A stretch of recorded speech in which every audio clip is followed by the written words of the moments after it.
Sabrum bukhakseni returning official ni shakthar Mumbai tangsalo Sabrum English medium school nogo khlaijak katal buta rokno te yei mokpol asalo EVM machine te yei khlaidijak mokpol 40 Sabrum te 39 mono Bidhan Sabha asok thayo bebagai butar stongo 97011 Aroni bisingo Sabrum Nagar Panchayat Amsaini Kaisni polling station no bure rokno te yei polling program khlaijak nai a polling program no pink polling station honai sinimung rijak nai abono karibo tongo Kaibari model polling station kaini PWD managed polling stations te kaini youth managed polling station honai shawi khana rakha Sabrum bukhakseni returning officer Shibjyoti Datta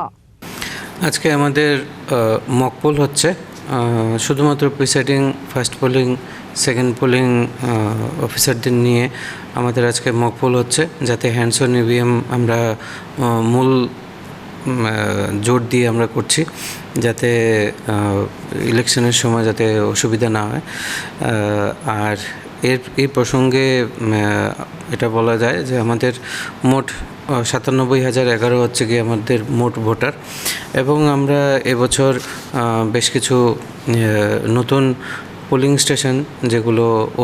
মহিলা পরিচালিত এগুলো আমরা নিচ্ছি যেমন সাবরুম নগর পঞ্চায়েতের যতগুলো polling station আছে সবগুলো পোলিং স্টেশনই এবার মহিলা পরিচালিত হবে মোট ৭টা পোলিং স্টেশন আমাদের এখানে পিঙ্ক পোলিং স্টেশন হিসেবে আমরা ট্রিট করছি আর তার পাশাপাশি আমাদের মডেল পোলিং স্টেশন থাকছে 4টে আর পিডব্লিউডি ম্যানেজড পোলিং স্টেশন থাকছে 2টো আর ইউথ ম্যানেজড পোলিং স্টেশন থাকছে 2টো আর এবছর আমরা চেষ্টা করছি বিভিন্ন সুইপ প্রোগ্রামের মাধ্যমে যাতে বিগত বছরগুলিতে আমাদের ভোটার পার্সেন্টেজ ছিল তার চাইতে যাতে এবছর আমাদের ভোটার পার্সেন্টেজ আরও বাড়ে সবাই যেন উৎসবের মেজাজে ভোট দিতে আসেন আমাদের কমিশনের এটাই লক্ষ্য এবং ওই লক্ষ্যেই আমরা কাজ করছি থ্যাংক ইউ ব্যুরো রিপোর্ট চিনি খরাং